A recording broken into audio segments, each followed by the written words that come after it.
here is because I'm also a product of the product. Na-introduce siya sa ako because 2022 na-diagnose ko og anxiety leading to depression. So, dili siya more on, kung mag-mention tag anxiety, more on sa huna-huna lang, sa isip lang. But sa ako is more on physical. Everyday ko mahilo, nag-heart palpitations, grabe akong nervous breakdown nga di na ko ganahan mo gawa sa among balay.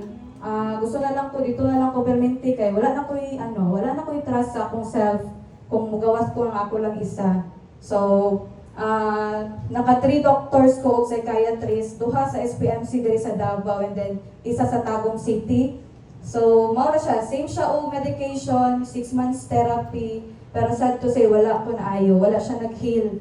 Maski samot hinuon ang ako ang gibati kay maski samot man siya kay everyday na lang ko maghilak, di na ko kumbaga ang ako na basig mamatay na and nasa life anak god.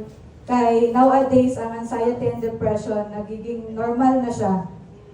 To the point na kung yung iba, parang kung di na nila makaya, they chose to end their lives na lang.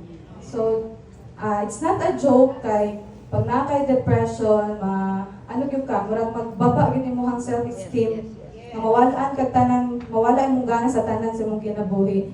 But praise God no nga on a random day lang na-met na ko ang product. Through sa story lang po sa ako ang Angel Upline. Say me og case, I'm forever grateful and blessed ko sa iyahang life. Soon to be National Marketing Director, Ma'am Annalyn Galasio. Tungod sa iyahang story, tungod sa iyahang kuang ipailan niya sa kuang product, and then na-take na ko ang product. Na-take na ko siya November 2023, and 3 weeks pa lang. Ako ang hilo nga halos morning to night na di mawala. Nag-heal siya. And then tapos, ang akong anxiety since pag-take na ko until now, wala na ko gina-trigger sa akong anxiety.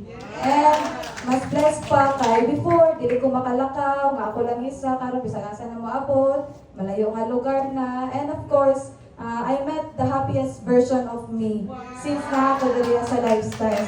Forever so grateful jud no dili lang sa akong upline, sa akong GMD upline, Global Marketing Director, Ma'am Merlin Boris Dingding.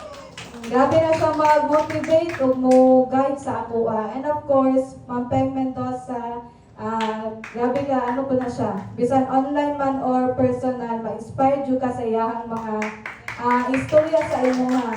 And malang to no, malang health is wealth jud kay bisan pag unsa ta kadaghang kwarta if wala tay health, wala tay good health, wala